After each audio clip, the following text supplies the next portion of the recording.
Plus de 80% de l'océan reste inexploré par l'homme. C'est la plus grande zone inexplorée de notre planète, pleine de mystères et de créatures inconnues. Mer ou océan, c'est pareil? Pas vraiment. Si vous plongiez une paille dans la Méditerranée et une autre dans le Pacifique, vous ne goûteriez pas la même eau. Il existe même une mer sans aucune côte, flottant au milieu de l'océan. Étonnant, non?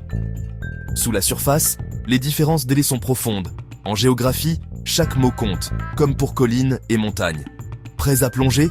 On va explorer ce qui distingue vraiment mer et océan, et pourquoi ça change tout pour notre planète. Allez, on lève l'ancre. L'océan, c'est la superstar, une immense étendue d'eau salée, qui sépare les continents, divisés en 5 grands océans. L'Atlantique, par exemple, influence le climat de continents entiers. Une mer, c'est plus petit, souvent en bordure d'un océan et entouré de terre, comme la Méditerranée. Les mers ont leurs propres caractéristiques, température et vie. Les océans sont les autoroutes bleues du globe, vastes et puissantes. Les mers, ce sont les routes locales, plus petites et uniques. On distingue aussi mers bordières, largement ouvertes, et mers intérieures, presque fermées. L'un ne va pas sans l'autre, mais ils ne jouent pas dans la même catégorie. Première différence, et elle est fondamentale, la taille.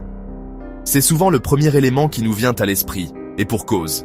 Le Pacifique, véritable géant bleu, couvre à lui seul un tiers de la surface de notre planète. C'est une étendue d'eau colossale, presque inimaginable. En comparaison, la Méditerranée, berceau de civilisation, paraît minuscule à côté. Une simple mer, certes importante historiquement, mais bien modeste en superficie. Deuxième différence notable, la profondeur abyssale. Les océans, avec leurs fosses mystérieuses, plongent dans les profondeurs jusqu'à des gouffres insondables, atteignant parfois les 11 000 mètres. Un monde à part, encore largement inexploré. Les mers, quant à elles, sont généralement bien moins profondes, offrant des environnements plus accessibles et mieux connus. Troisième distinction importante, l'enfermement relatif. Les océans sont vastes et ouverts, connectés entre eux, permettant une circulation libre des eaux et des espèces.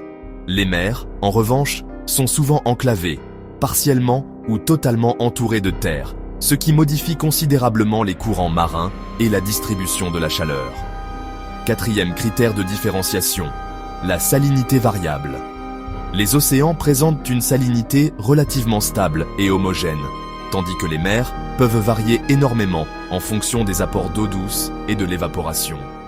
On passe ainsi de la très salée mer Rouge, où l'évaporation est intense, à la douce Baltique, alimentée par de nombreux fleuves. Cinquième et dernière différence que nous allons aborder, la puissance des éléments. Les plus hautes vagues du monde, ces monstres marins qui déferlent avec une force incroyable, comme celle que l'on observe à Nazaré au Portugal, ne peuvent se former qu'en plein océan, où l'espace et la profondeur permettent l'accumulation d'une énergie colossale.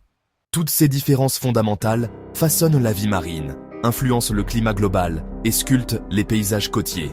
Les mers et les océans, bien que partageant une même nature liquide, abritent ainsi des écosystèmes très différents, adaptés à leurs conditions spécifiques.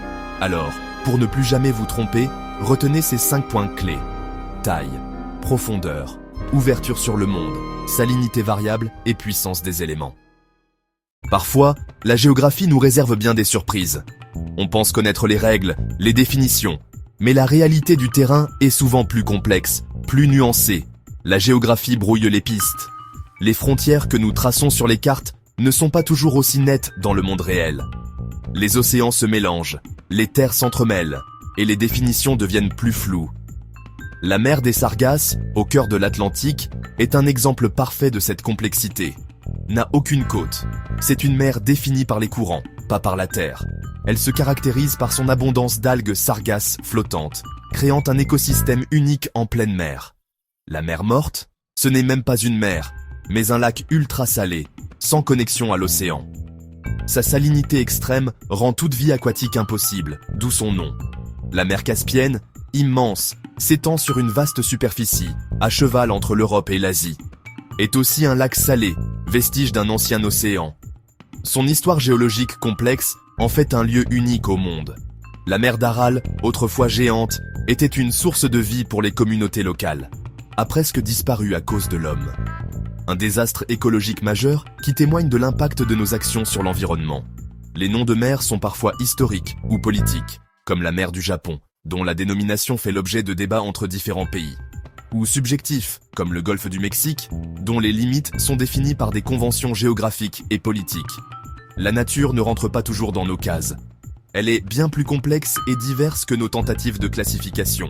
Ces exceptions montrent que la classification est parfois floue, mais toujours fascinante, nous invitant à explorer et à comprendre la complexité du monde qui nous entoure. Distinguer mer et océan, deux entités aquatiques qui peuvent sembler similaires à première vue. Pourtant, comprendre la distinction entre elles est bien plus important qu'on ne le pense au premier abord. Ce n'est pas du détail. Ce n'est pas simplement une question de sémantique ou de curiosité géographique. C'est crucial pour la science, la navigation, car cela influence la manière dont nous traçons les routes et comprenons le monde qui nous entoure. La géopolitique et l'écologie. La définition même des frontières, la gestion des ressources et les efforts de conservation dépendent de cette différenciation. Les océans régulent le climat mondial, influençant les régimes météorologiques et les températures globales à grande échelle. Les mers ont un impact local.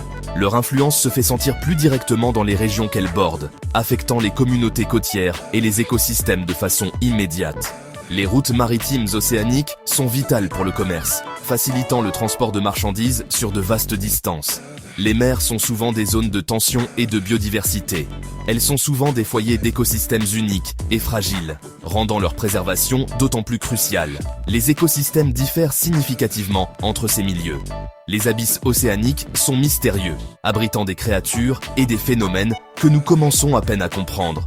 Les mers, plus vulnérables à la pollution, nécessitent des efforts de conservation ciblés. Gérer la pêche ou protéger la nature demande des stratégies différentes selon qu'il s'agit d'une mer ou d'un océan. Ce n'est pas pareil en mer ou en océan. L'ampleur et l'impact des activités humaines varient grandement selon le type de milieu aquatique. En résumé, comprendre la distinction est primordial. L'océan est immense, profond, ouvert. Un vaste système interconnecté qui domine notre planète. La mer, plus petite, moins profonde, souvent enclavée.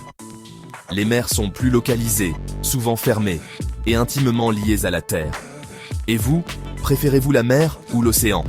Dites-le nous en commentaire. Si cette vidéo vous a plu, n'oubliez pas de liker et de vous abonner pour ne rien manquer des prochaines aventures marines. Todja et Marine. Comprendre cette différence, c'est lire la carte du monde autrement et mieux protéger notre planète bleue. Cela nous permet d'apprécier les caractéristiques uniques de chacune et de mettre en place des stratégies efficaces pour leur gestion durable et leur préservation. Et vous, préférez-vous la mer ou l'océan? Dites-le nous en commentaire. Si cette vidéo vous a plu, n'oubliez pas de liker et de vous abonner pour ne rien manquer des prochaines aventures de marine. Nedasab.